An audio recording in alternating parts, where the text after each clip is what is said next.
just finished the 5th of 7 marathons. This was a good one. This was probably my third favorite. Oh, it was tough, but the result was nice. Yeah. Very nice result. Like we were talking about strategy before, and you're like, I think we might be able to get a 350 in. And there's no way.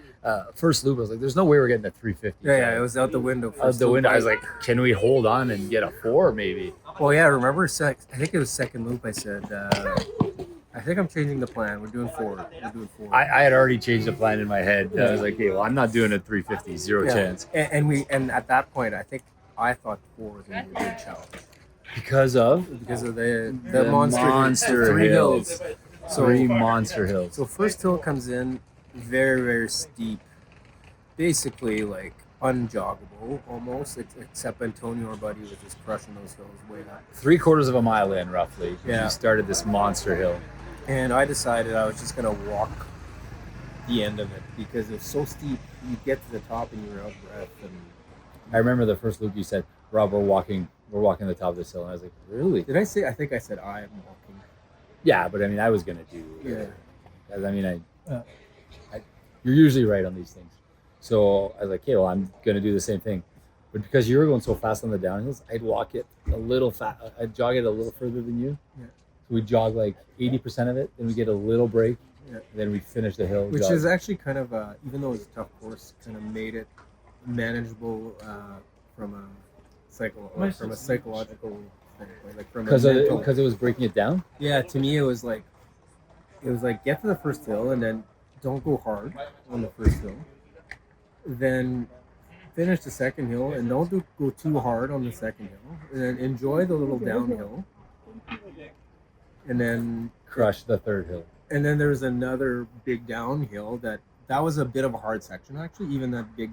Okay, I'm gonna take you back. Yeah. Sorry, 1 sec. Yeah. So 11 loop course, 2.4 miles roughly, because we had to do an extra, call it 2.4 miles, give or take. Yeah. We talked about that first hill. The first hill was, for sure, elevation-wise, was the biggest, I would imagine. It was steep. And then right after, there was another hill. It wasn't as steep, but it was just that your heart rate was so high. Because you start when you hit the top of the top. You get like maybe 100 meters of flat, and then you're climbing again. Yeah. So it was like, oh my God, another hill. And it was like half a mile long. Yeah, it was long and steady. But after that, you were halfway done. The loop. Yeah, at the bottom there, around the corner. But mentally, you were like 2/3 of the way done. Yeah, because really, once you climb that third hill, you said it, the loop's kind of over. The loop's done. Even though there was a half mile left, I think. Between the second and third hill, there was kind of a bit of a flat section, and then there was a severely downhill section, which was a bit of a tough part in the course because you either had to let your feet fly, or you had to like brake to slow yourself down because it was severely downhill. You were making up so much ground on that downhill the first couple of loops. I was like, what is he doing? How is he going so fast?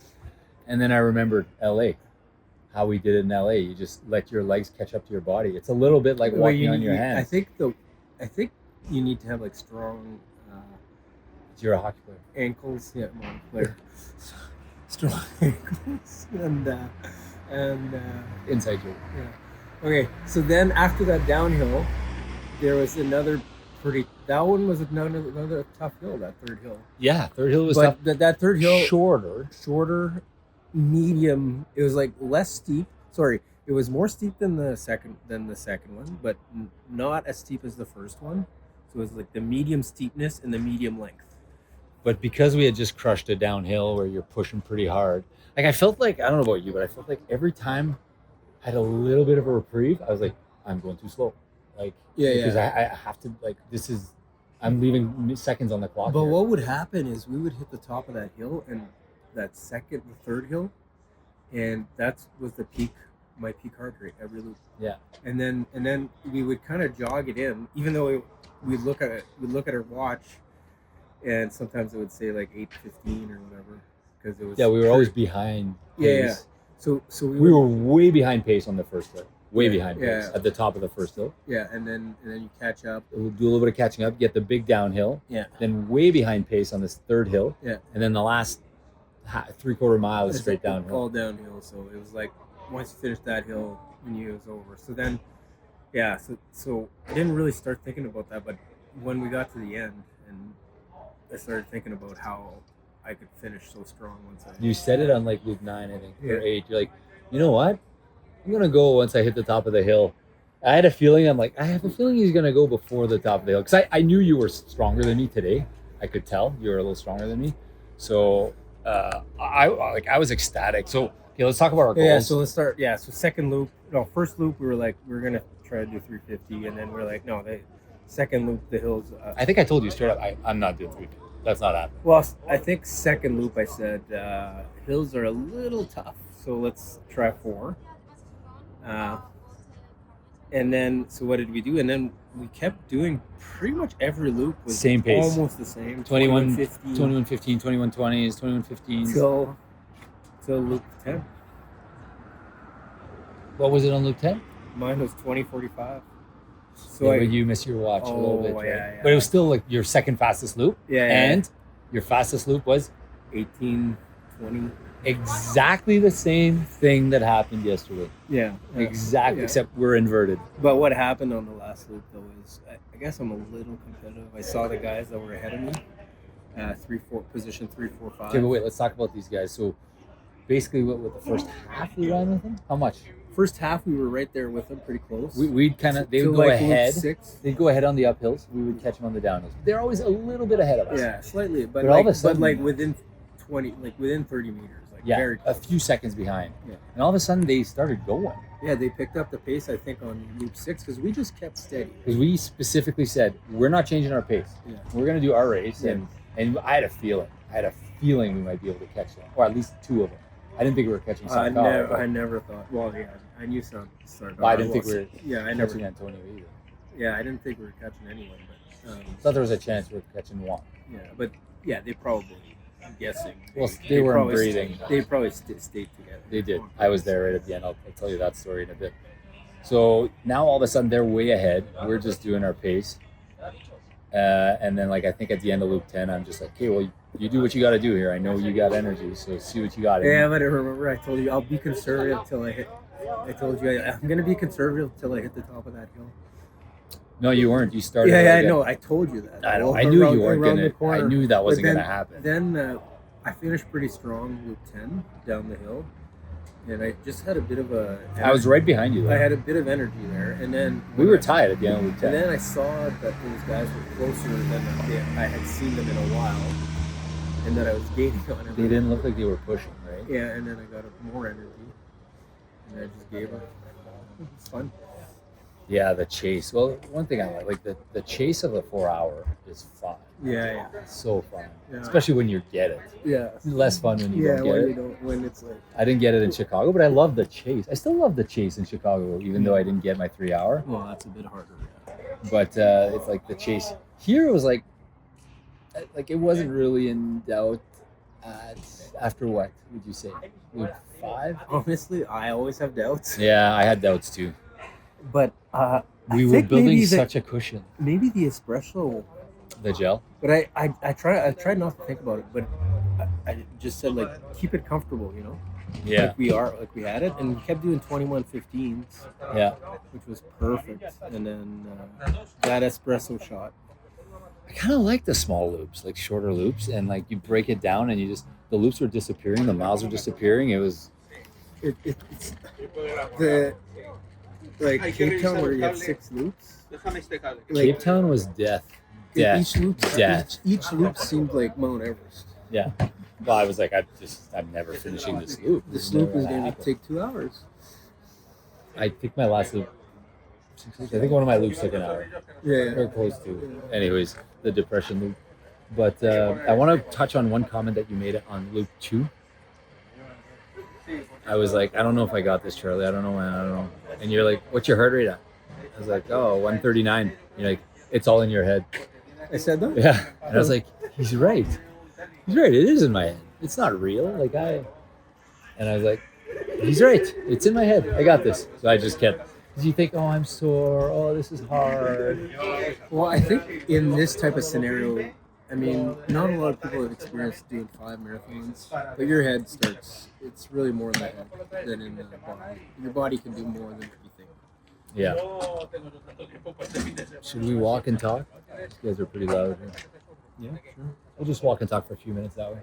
So then loop 9, like I had no concept that we were going to catch those guys. Like that wasn't even on my radar. I didn't even think about it. Yeah. So to put this in perspective, there were the same top 4 have not changed remotely, except I was in top 3 at Antarctica. But aside from that, the 2 girls, Vertilis, that's her Instagram handle, and Tomomi. Yeah, our top 4. Top 2, and then Alan and Paul have been battling every race. So they've split the wins. Yeah. Like Alan's got 3, Paul's got 2. They're miles ahead of everyone. Paul's ahead on time. It's Paul's gonna be ahead a on good time. battle. That's going to be a good battle. I told him it's all going to be decided in Fortaleza. He's like, why? Like, it's going to be hot. 30 degrees tomorrow. And then after that, though, there's been a lot of different people in 5th place. Well, Sardar has been probably the most consistent, I would say. Yes. Well, he's leading. Yeah. But I'm saying,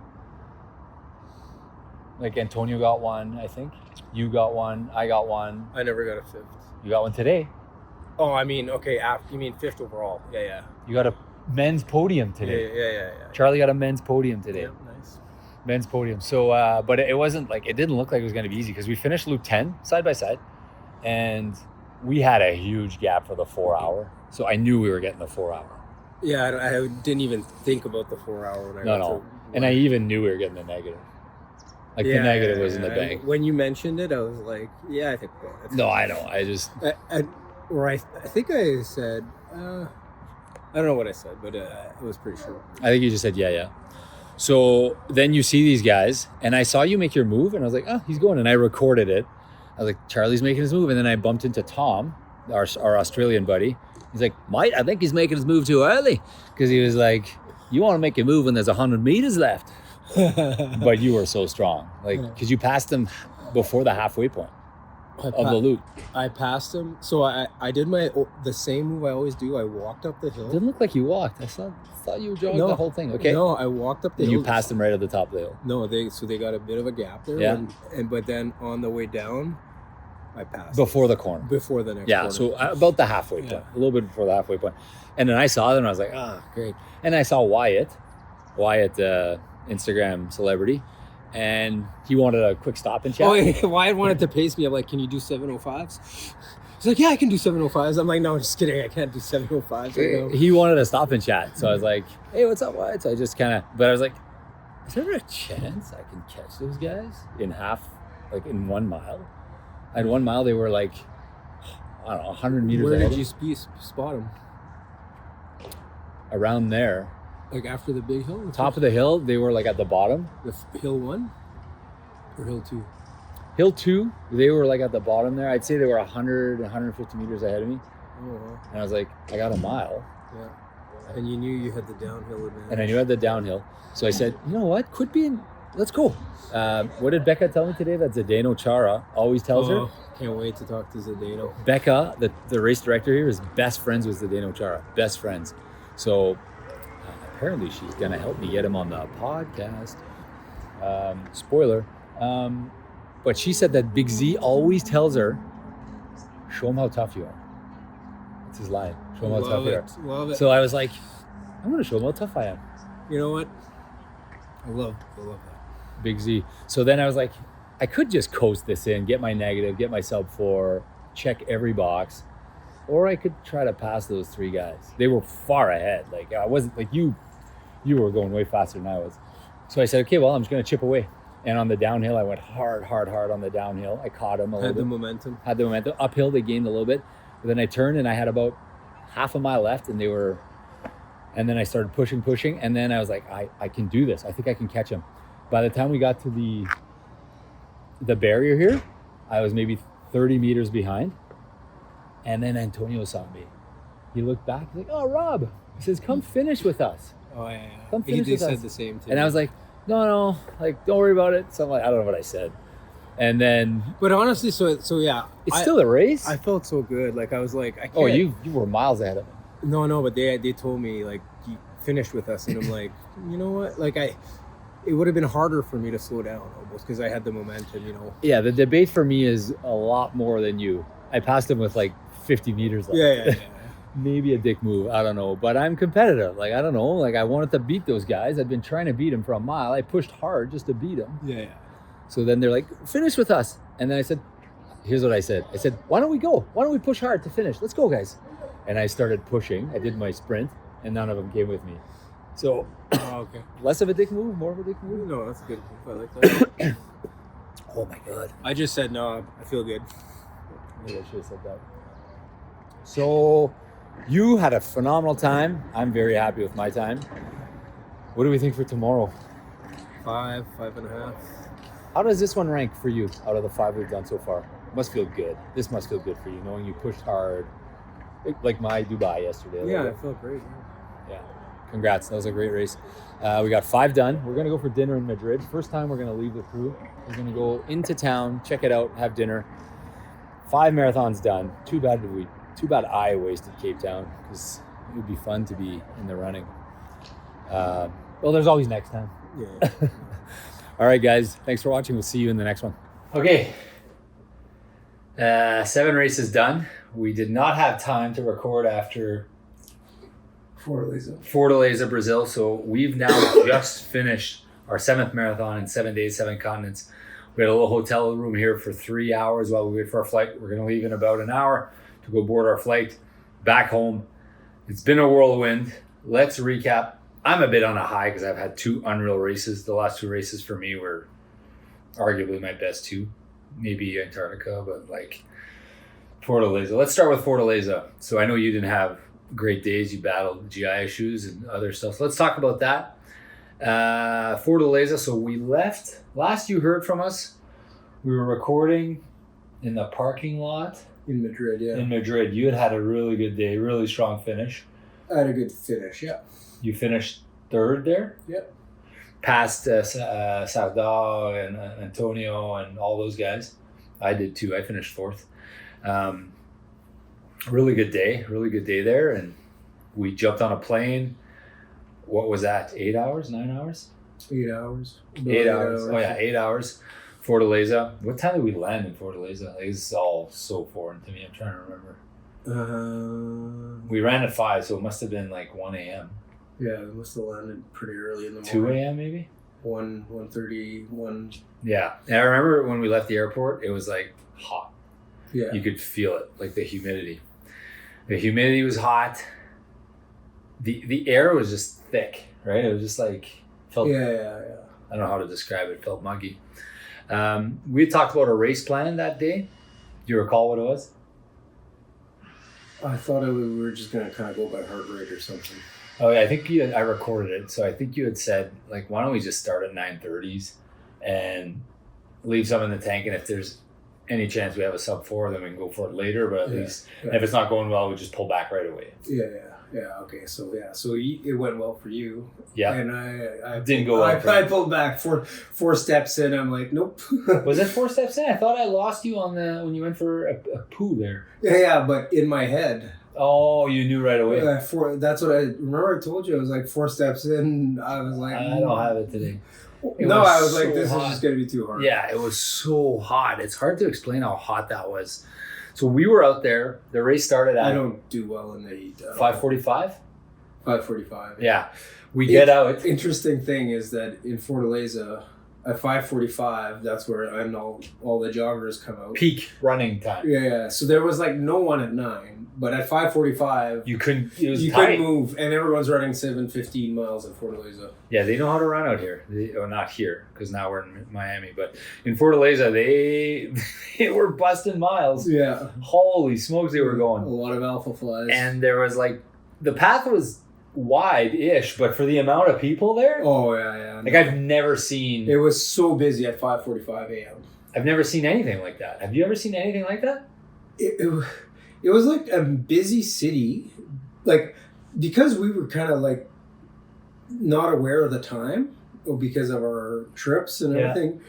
It just seemed normal, but normal for like the middle of a day in like New York Central in New Park. York. Yeah, exactly. But even that, would there be that many joggers? Yeah, there was so many joggers at 5:45. It was nonstop. Like when you were passing, like it was like signal light wait because there's always people coming. A few times I saw some bikes, but everyone was passing me. No, they were passing you. Like bikes couldn't be on there. It was just way too dangerous. Yeah, no. So I forgot my chip.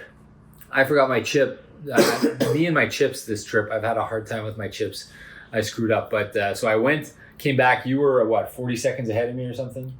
So I was like, okay, I'm gonna catch up to Charlie, and I'll do it over, I don't know, 4 miles or something, 10 seconds per mile. I could see you far ahead there, so I was like, okay. How long were those loops again? Oh, those are short loops. The course was 8 loops. 8 loops. So, but the loop was only 15 minutes basically. Yeah, 15 minutes there, 15 minutes back. I mean, if you're doing 4-hour pace. Yeah, 4-hour pace was 15 minutes there, 15 minutes back. So that was quick.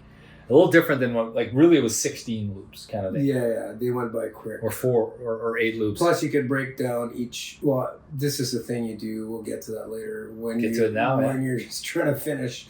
Yeah, you're breaking it down to the aid station, the turn, to the hydro pole. There was aid station at each end and an aid station in the middle.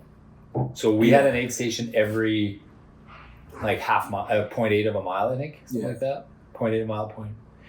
Yeah, because it was 1.6 miles or something. Sorry, 1.7 miles to the end and back. Okay, so you were, so I caught up, I want to say, like by mile 3 or something like that. Does that make sense? 2? For faster than that, you were caught up before we got to the end of Okay, was that? Okay. So you knew already at that point that it wasn't going to be a good day. Oh, I knew, Well, no, I just knew. I was hoping I could hold on and do like a 4:10 or something, but yeah. What did you do finally? 4:21. Okay. So we had talked that like 10-minute miles might be a good pace in that weather. And we had no idea. That's one of the issues is I'd never really run in that. You all Des Moines, I guess, but that was at the end of an Ironman. But that was like a different level of heat, so it's tough to know what your internal governor, the day before and 2 days before in Dubai and Madrid, I'd had similar progressions with my heart rate. Kind of 140 the first loop, 143, 146, 149, and then the last 2 or 3 loops in the 150s. And you finish at 160. Like, that might not seem like a max effort for you guys because if you're doing one race, but that's pretty much a max effort you can do out here. Would you agree? If you can get your heart rate up to 160, you've done a good job. To finish these races, it's pretty good. I did not do it.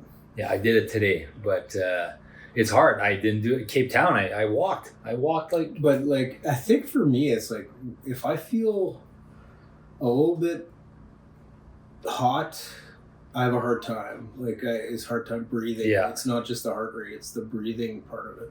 Yeah, you were breathing. Because Dubai, I felt great. Dubai and Madrid, I felt great. We probably could have gone faster. Yeah, we crushed those. We were kind of keeping some in the tank, but yeah. But we also want to make sure we were sub 4, right? Yeah, I think we played those races well. Yeah, for sure. Yeah. I felt pretty good. We started, I think, that first mile. Do you remember 9:40 or something? 9:30? Is that possible? No, I started at 9:15. 9:15, okay.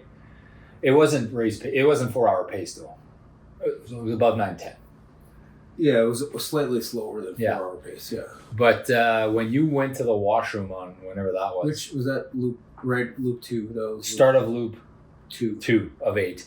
So I was like, I'm never seeing him again. You went to the washroom, and I was like, okay. The washrooms were off to the side, a bit of a ways. That was a short jog. Short compared to what you saw today. Compared to the quarter mile I had to run. And Dubai was pretty bad too. The pissers in Dubai were pretty bad. Yeah. The indecency pissers. But I felt like there's a chance I can maybe try to make sub 4. Yeah. But again, I'm thinking, Rob, that's probably not happening. Everyone's doing shitty. So I'll tell you how I was handling the aid stations, and maybe you can explain how you were doing it, because I probably wasn't doing it very good. Well, I was just like, I just thought I might die. So I was like making sure I was getting enough, making sure I was getting so much water. I was grabbing ice, so my plan was drink like 2 glasses of water, then two glasses of water over my head. At every aid station? At every aid Drink 2, so you have to stop. Yeah, I had to stop. Drink 2 over my head, then carry ice. And then once the ice gets smaller, I would put the ice in my cap. You started with them in your hand? Yeah, I would run with a piece of ice. And two, you would drink it and pour it then you'd walk with ice. Then I'd run with ice. So what I was doing is those every 8 state, I was doing that 3 times per loop because I was taught doing that at every loop because I was like, to me, it was like a survival type of day. So I felt pretty good because, I mean, I was running still 9:10s, 9:15s the whole time. But because of those stops, my time was slower, right? Are you talking about kind of the first half? Pretty much 3/4 of the way. 3/4 of the way. I was 8 stations. I was doing. I was chasing this 4-hour thing. Yeah. So I wasn't approaching it like a Cape Town race where I'm just trying to survive. I was racing. But were you not worried that you would I was worried. Overheat? I was extremely worried. So here's what I did. I'd call for 2 waters. Yeah. And I would and ideally sometimes they had bottles, right? Yeah. Sometimes they had 500 ml and 250. Yeah. If they didn't have bottles, they'd give me the 250s. But I was seeing them every 0.7 miles. Yeah, that's the thing that I should have realized is that that was pretty often.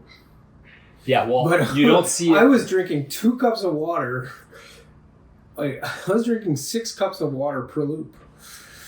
I was extremely worried that would happen. So to start, I was taking 2. That's it. I just took 2, and I would spill some and drink some. Spill some, drink some. Spill some, drink some. Take me to the next aid station. When I got to the next station, take 2, spill some, drink some, spill some. And I just did that the whole time. At the end, I could sense my body overheating. Yeah. And I started doing ice. And then I did a better move. I'd go to the ice bucket, and I'd go my hands like this, and I just pour it on myself. No, that's a good idea. And I did that 3 times maybe, and that made a world of difference. I wish I could have just jumped into that. Yeah, I would have put my head in there. Yeah. Is that unsafe? I don't know. I would have put my head in there. They do it on the track. No. So after the race, the doctor, I was really overheated after the race, and the doctors came and helped me and shout out to the docs, by the way, really cool guys. Yeah, and we talked, and I was really overheated, so I drank a bunch of water. They were worried about you, eh? No, not too much. A little bit, but no, they were just taking care of me, right?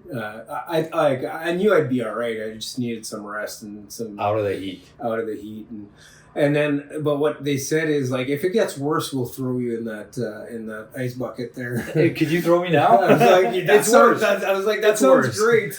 Yeah, I think it's worse. Throw me in the bucket right now. Yeah. Anyways. The guys were good. I kept chasing that 4. And I was so tight to the line that I was like, okay, well, if I start falling apart. You were really mentally on. That yesterday was unreal how sharp I was. Yeah, I was not. I mean, I was okay. I feel like I was strong till about the last quarter. Because I treated this, and I posted this on my Strava, I treated this like a treadmill. And I was looking at my watch, and it had to be 9:10. All the time. The average and the current pace and the lap pace, 9:10. It had to be 9:10. And that's all I did. I just 9:10. It's got to be 9:10. Don't let it go above, don't let it go below, 9:10. And if your heart rate can't handle it, then you can't do it, right? Yeah. But you will decide at what level you want to push. You don't want to push anymore, right? If it gets to 160 on loop 5, it's probably not happening. Yeah. But it didn't. It's slowly 150, 155, 160. But I feel like in these marathons that are even at 150, 155, my legs could just don't want to move. It would have been, you're right, I was on that day because it would have been so easy to just quit. It was a million degrees. Yeah. I'm proud of that. Plus your head gets I was feeling woozy and yeah. I don't know. I ended up getting a little bit ahead of the pace because short course. Yeah, short course. Short course. So I was a little bit ahead of the pace. So the last 3 loops, I took a little bit more time with ice. I took 2, put 1 in my crotch. Yeah. So I'd have 3. Yeah. And then I was like, okay, I got 3 bottles of water or ice and 2 bottles. So I managed it better. And it's crazy. Every time if I had 3, I'd pour a whole one on my head. The heart rate would drop. Oh yeah, every time. I could see my heart rate dropping because it cools you down. Water and thing, and so I was like, hey. Well, it was funny because in Dubai, I was pouring water in my head all the time, and you weren't. Yeah, And then like halfway through, you like tried it and you're like, hey, that feels unreal. Why am I not doing that? Yeah, I was on that day and I treated it like a treadmill, and at the end I went a tiny bit faster, and that was so I wasn't as strong as you, but I was really proud of my day too, even though it was a 4:21. People were doing 5 hours. People were, but like the thing is that I kept like I continued on my 9:10. I did my 9:10s, 9:15. What was your split? Do you remember? Sorry. Up to half. A 6.5. Oh, I don't know. I was hoping for a 4:10. Just over, I think 2:05 or something. I was hoping for a 4:10. Yeah. Still, and I was on track till about loop 6.5, and then all of a sudden just a mental fog just hit me, and dizziness. Well, no, it was just hard to just running like. So I started doing 5:1s. I saw you were walking one time when we passed. 5-minute one at 6.5 to finish loop 7. And then loop 8 was a struggle. Loop 8, I was just like, at first anyway, so loop 8, I just, at some point I just decided to do like one hydro pole, whatever icon I could find, like, just to give yourself something. Walk 1, run 2, or whatever. So you were running the whole way at the end. The last loop, yeah. That's where you lost the time. Well, had it been a 23-mile race, but it was 38 minutes when I was doing mostly 31s. Yeah. So I was doing 31s. Oh, except for the 2 times I had to poop. So story of your last 2 races. Yeah. So all my loops were around 31, except the 2, and then at the end, the last one. Yeah.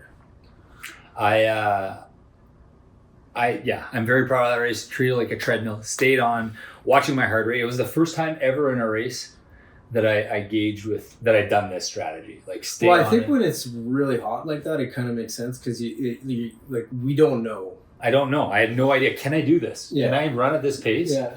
And I'll watch the heart rate, and if it gets too high, then I know the answer is no. Because we were able to observe our heart rate kind of. And the day before, we did it well in Madrid. Well, we left a lot in the tank probably, but we talked about it. Yeah. You're like, my heart rate was 153 on the hill, 156 on the hill, and like, okay. Oh yeah, every time we topped the here's hill, how I feel right now. We'd say what the heart rate got to.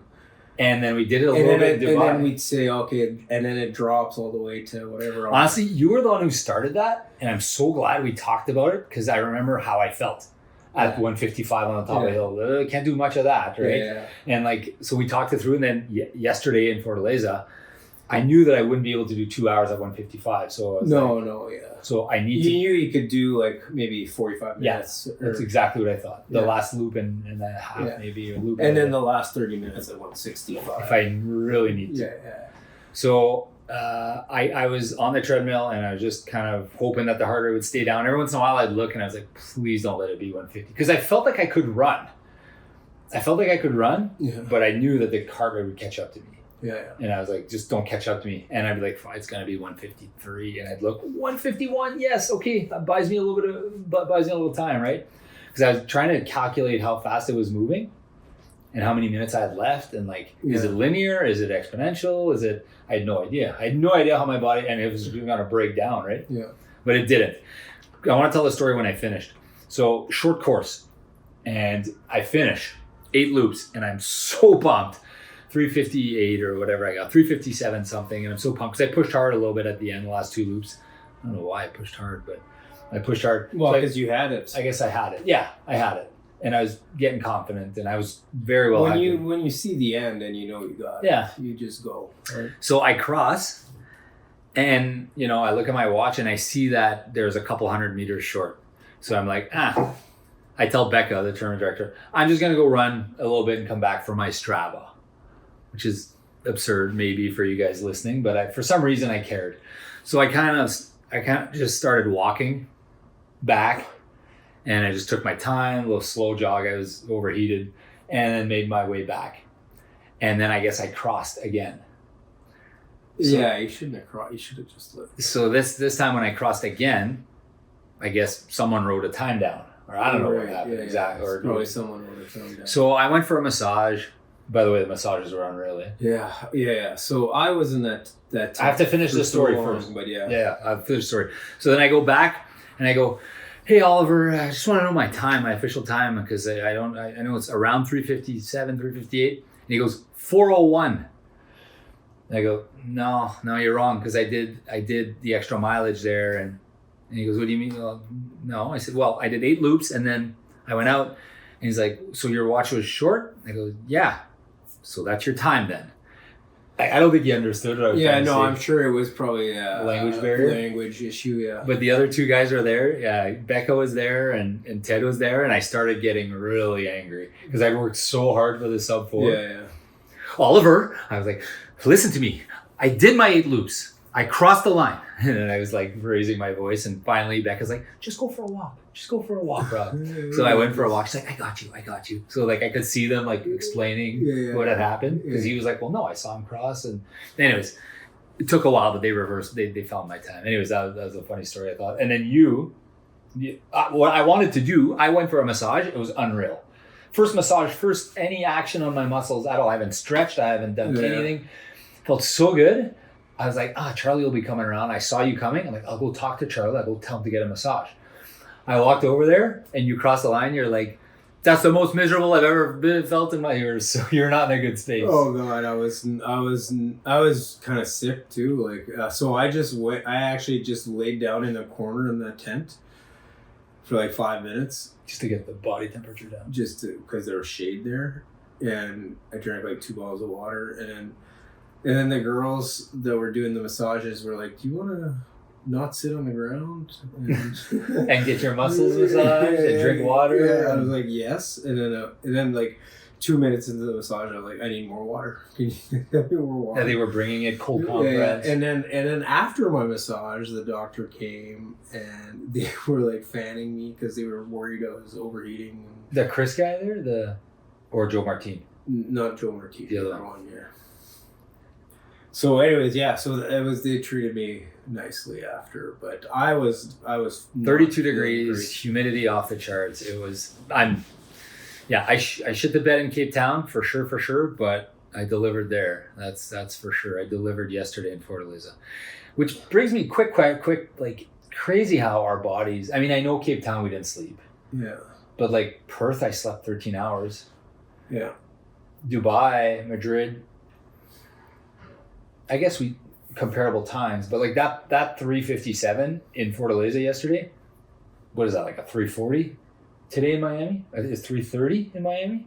No, that's like 30 minutes. I'd say that's like 25 minutes. That's what I mean. Like it's 25 minutes harder. Yeah. That's what I did today at 3:35. Comparable. Anyways, so I delivered on that one. Anything else? You wanted to leave Fortaleza in the dust? Yeah. No, just the GI issues. But we had some good acai berry. Yeah. And that left me, as Charlie mentioned, what was that? 15 minutes behind? 18 minutes. 18 minutes behind after 6 races. So then we get up. We had a little hotel room in Fortaleza for like 2 hours. You did, yeah. I don't know. It was too hot. I didn't want to be in there. It was too hot. Okay, ours was, I don't know, it was cooler than outside. Yeah. They didn't have AC in there. Anyways, so I showered, laid down at Antonio and Fred in my room, and basically went back down, got on a bus, got on a plane, came here, and that's when you told me 18 minutes. And I said, I'm going to, I forget if I joked about it or I was, something to target, right? Go post a number and see if Charlie can chase it. Or at least try to chase it. Yeah. And then Miami. We land in Miami. What time did we land? Like 10:30? Around there, yeah, 10:30. 10:30. And they tell us the race was supposed to be at 4 a.m. And they tell us the race will be at 1 a.m. Which I was kind of pumped. Yeah, I didn't mind that. Even though it's basically another 2 marathons in 24 hours. Yeah. Just over, I think, right? 25. 24 and change. Yeah. Because we had just run in Fortaleza at 5 a.m. Yeah. And now we're running in Miami at 1 a.m. and there's 2 hours of time change. 2 hours of time change. So basically 26 hours. That's it. 26 hours, 2 marathons. Miami was also hot, but 1 a.m. So it wasn't to me. It felt manageable. Like kind of like Dubai, would you say? It was a little warmer than Dubai, but not much. Yeah. Like it was doable. Like I didn't feel like I was getting tortured. Yeah. No, for sure that Fortaleza. And I feel like on a good day I could have probably ran a lot faster. Yeah. Yeah, you got stuck with GI issues again. Yeah. So what is it? First loop. Every loop. I lost you. So yeah, I had to run 400 meters. Check out his Strava if you want to see all his GI issues. They're all over. They're littered all over. No, don't do that. Don't check out his Strava. But yeah, so no, but you were pushing it, and then I actually decided, okay, if he's gonna push it, I don't need to push it as hard to maintain that 18 minutes, yeah. I was like, I'm gonna do my own race, and hopefully that's enough to hold that 18-minute lead. And but then I had multiple GI issues, and so every time it was a 4-loop course, but it was an out and back divided into 8. So basically, it was like 8 segments. We've had how many 8 segments? Oh, 5 of them? Yeah, I mean, like Perth was the exact same thing. Perth? Yeah. Yeah, Madrid. I don't know, Madrid was 11. Anyways, yeah. Go ahead. So whenever I would see you come back from the end, I would check my watch and I would see how much time it would take. And I knew that if I would keep it at like a minute per loop, so basically lose 30 seconds only, so that by the end, if it's 8, then I'd be okay. Yeah. Because 8 times 2 is 16. I was just multiplying it by 2 to make it simple.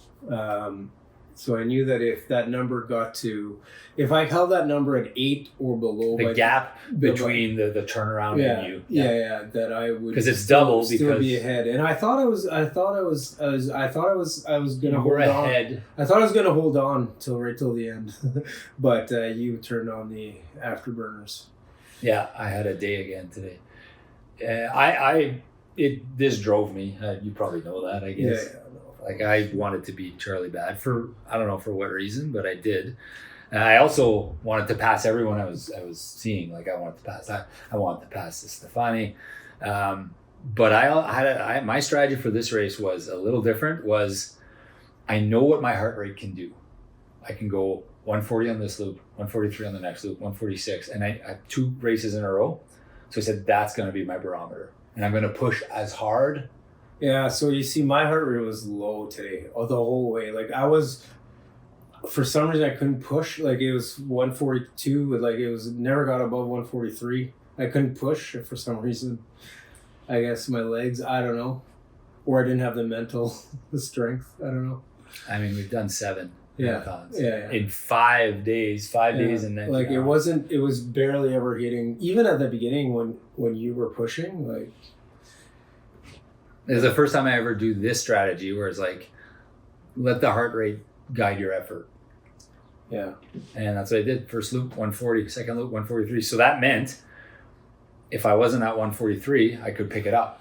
And what I noticed is for some reason, I could increase my speed quite a bit every loop. Yeah. So I started at 9, whatever we were doing, 9 minutes maybe for a bit, or 8:50. No, we were never at 9. Yeah, I think my first kilometer. Maybe we were at 9 for the first half kilometer. My first kilometer came in at 9:01. But aside from that, then it was 8, 50, 40, 30, all the way down. And at the end, I was in the 6s. So it was. I also wanted another goal for the race was to do a Charlie for the 8ths. Yeah. And I did do it. I know that 2 of them are close, but I'd stopped to watch a little further. So I did do a Charlie. So every 8th of the race was progressively faster, and I didn't know that it was easier on the way. Oh yeah, so the course was an out and back, but it was on the way out was slightly uphill and slightly against the wind. So yeah, that's why my times on the way out were a little worse. I thought but it was so I pushed hard at the end and the other thing is the leader of the entire thing, the super athlete with 1.5 million followers, Stefani from Spain. She's won every race except Antarctica. She finished 4th. I passed her in Antarctica on the last. And then she was looking not as strong yesterday. Did she win yesterday? Yeah, she Saldal won, I think. No, she won yesterday. She won yesterday? Okay.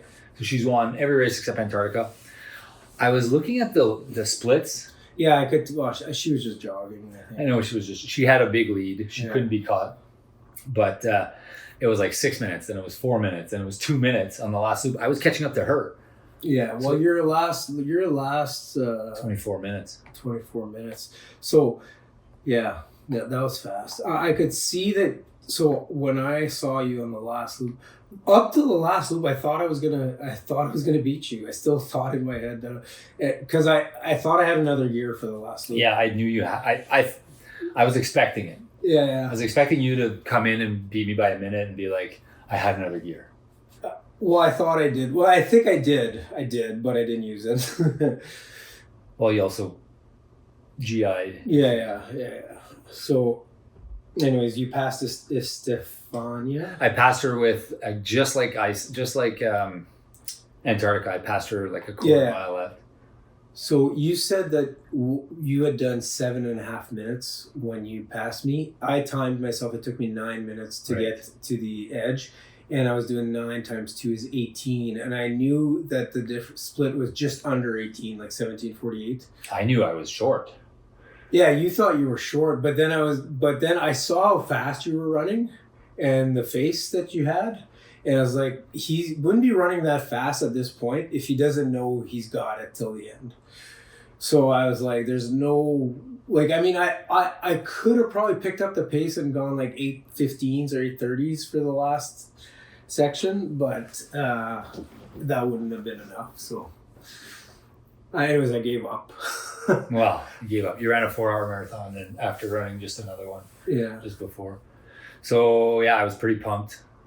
Pretty pumped with my effort. Once I finished, I was like, that's all I wanted was to do what I can do. And if Charlie runs a 3:54 and beats me, then good for him. Like I would have had to have run 3:52 or something then. 18 minutes. I did a 3:34 or 3:35. I did a 3:35. 3:35, I think you said something. Yeah. So let's say it's 3:35 something. I would have probably had to do a 3:52, which I would have given me a chance. But that means like I would have had to have been like 9 minutes faster. Yeah, because I was at 15 minutes and I was like, I need to make up 3 in the last loop that he's got. He's got to be 3 minutes slower than I'm running right now for his last loop. But you didn't. Yeah, I was just still running like 9. Yeah, I didn't know it exactly. I was trying to calculate it, but I knew I was gaining Anyways, it was entertaining. Before that loop, it seemed really you were cool. Favorite. Or 2 loops before I thought it was going to at the half, you were favored. Yeah. So, but my third loop, I had the big GI issue that cost me quite a bit of time. And then... Because I think I was only like 6 minutes up at the half or something. 5 maybe? No, you weren't that much. 4? 5.5. Yeah. So you were favored. Yeah, at that point, I thought I had it still. And you look like you were moving pretty fast. Like, I don't know. No, I was moving good till... I think I slowed down a little bit on the third loop because I wanted to make sure I could finish strong if I needed it. Because I thought like I could slow down a little bit and still have a chance at the end. Yeah. Like I did not want to like bonk, you know. Right. But there was no way I was bonking. Now that I'm looking on it, like I had a lot in the like my heart rate was under 145 the whole time. Like I had way more in the tank than it was just the mental and my legs were just tired. Yeah, marathons are hard. Yeah. So I was pumped. I was so happy, and it's kind of cool because right when I finished, I was just ahead of her, like 10 seconds. Yeah. She finished, and all the media and everyone was there, and then she gave me a big hug, and I was like, yeah, that was kind of cool. And then I hugged it out with Saldal and Alan and Paul, our Canadian buddy who won. Shout out to you, Paul. Congrats. We got to get him on the podcast. And everyone. It was just really, really, really cool to see. So that's a wrap on Miami, unless you want to, I don't know, anything else you want to add? I went for a swim in the ocean after. It was nice. We also were told after the crossing the finish line that we had the record now for fastest 2 siblings to ever competed the world. That's our alarm. We have to get to the airport. We have to wake up from our nap that we didn't take. We were going to take a nap and, well, I don't know. Did you try to nap? I tried a little bit. But This is weird because we didn't sleep at all last night. Like, when did we sleep? Well, we slept on the plane a little bit. But yeah, okay, that was... From Miami, from Fortaleza to Miami. Yeah, but we left Fortaleza at what time? Like 2 p.m. or something? 4 p.m.? All I'm saying is the nights don't... Yeah, everything... Well, we were running at 1 a.m. Yeah. That's why I think the GI issues have been hard for me, because I'm normally very regular. I've had no GI issues whatsoever. Let's talk about stuff that happened to you that you didn't expect. We do have some time here. There are some lessons that I've learned. Yeah, let's talk about that. So Wait, to recap, I finished 5th overall. 5th male, yeah. 5th male overall. Charlie finished 6th male overall. And we each had a podium. I had mine in Antarctica. Charlie had his in Madrid. Madrid, yeah. Yeah. Yeah, obviously fastest 2 siblings that finished 5th and 6th. Well, not obviously, but lessons learned? It's not that hard to do multiple marathons in multiple... It is hard, don't get me wrong, but it's doable. That's one thing, I think. We proved that. Yeah, but slow, I guess. I think areas that chafe, there's really easy solutions. It's $1.99. Yeah, Vaseline in any Load spot up. that you need, and you can solve any. Find your chafing shorts that you're super comfortable with and roll with them. I mean, it was tough to do laundry here. It was tough. This suitcase that I'm going to open when I get home, it's going to be gross. Yeah, same, yeah. It's going to be gross in there. Toenails might go. I was talking to you that I've never lost my 4th toenail. It's going right now. Yeah. In my something happened in Miami where all of a sudden I took a step and I felt like a pop in my shoe.